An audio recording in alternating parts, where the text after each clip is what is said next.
আসসালামু আলাইকুম প্রিয় দর্শক, আশা করি সবাই ভালো আছেন আল্লাহর অশেষ রহমতে।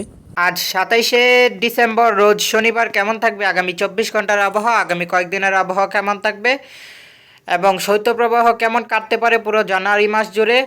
আজ আবহাওয়া কেমন থাকবে, আগামীকাল আবহাওয়া কেমন থাকবে, আগামী 72 ঘন্টার আবহাওয়ায় কী বলা হয়েছে, তো সেই সব বিষয় নিয়ে আলোচনা করবো। আর যারা নতুন রয়েছেন অবশ্যই চ্যানেলটিকে সাবস্ক্রাইব করে পাশে থাকা বেলটি প্রেস করে একটি লাইক দিয়ে দিন। আর আপনি কোন জেলা থেকে দেখছেন অবশ্যই কমেন্টে জানান।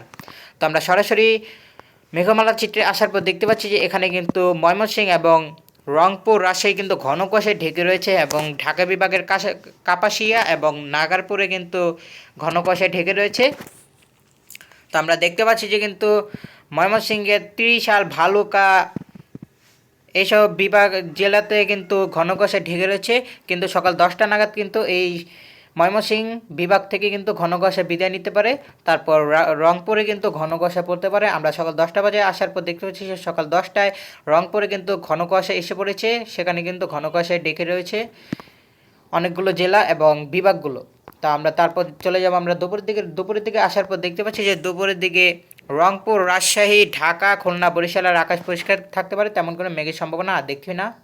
তারপর আমরা চলে যাব আগামীকাল দেখতে পাচ্ছি যে আবহাওয়া কিছুটা পরিষ্কার থাকতে পারে, কিন্তু ঢাকা এবং খুলনা বিভাগের আকাশ মেঘলা থাকতে পারে। তারপর আমরা রাতের দিকে আসার পর দেখতে পাচ্ছি আগামীকাল রাতের দিকে তাপমাত্রা থাকতে পারে 19 থেকে 22 ডিগ্রি সেলসিয়াসের ঘরে পুরো বাংলাদেশের তাপমাত্রা। আর আজ তাপমাত্রা থাকতে পারে 22 থেকে 23 ডিগ্রি সেলসিয়াসের ঘরে, দুপুরের দিকে থাকতে পারে 24 থেকে 21 ডিগ্রি সেলসিয়াসের ঘরে, আর রাতের দিকে থাকতে পারে 17 থেকে 19 ডিগ্রি সেলসিয়াসের ঘরে পুরো বাংলাদেশের তাপমাত্রা। তারপর 29 তারিখ যাওয়ার পর দেখতে পাচ্ছি 29 তারিখ তেমন কোনো আর পরিবর্তনের সম্ভাবনা নেই। কিছুটা সিলেট বিভাগে কিছুটা ঘন কুয়াশা পড়তে পারে।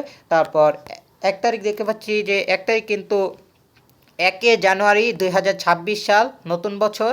তো আমরা দেখতে পাচ্ছি সেদিন কিন্তু আবহাওয়া কিছুটা ভালো থাকতে পারে, অর্থাৎ সকাল দিকে থাকতে পারে আকাশ পরিষ্কার এবং দুপুরের দিকে থাকতে পারে আকাশ পুরোটাই পরিষ্কার। রাতের দিকে দেখতে পাচ্ছি রাতের দিকে আবার সিলেট বিভাগে কিছুটা ঘন কুয়াশা পড়তে পারে। তারপর আমরা দেখতে পাচ্ছি যে 2 তারিখ আর তেমন কোনো আমরা পরিবর্তনের সম্ভাবনা দেখছি না বাংলাদেশের সবগুলো জেলা এবং বিভাগে। তারপর চলে যাবো আমরা তাপমাত্রা এক নজরে আপনাদেরকে তাপমাত্রার পুরো চিত্রটি দেখিয়ে দিচ্ছি।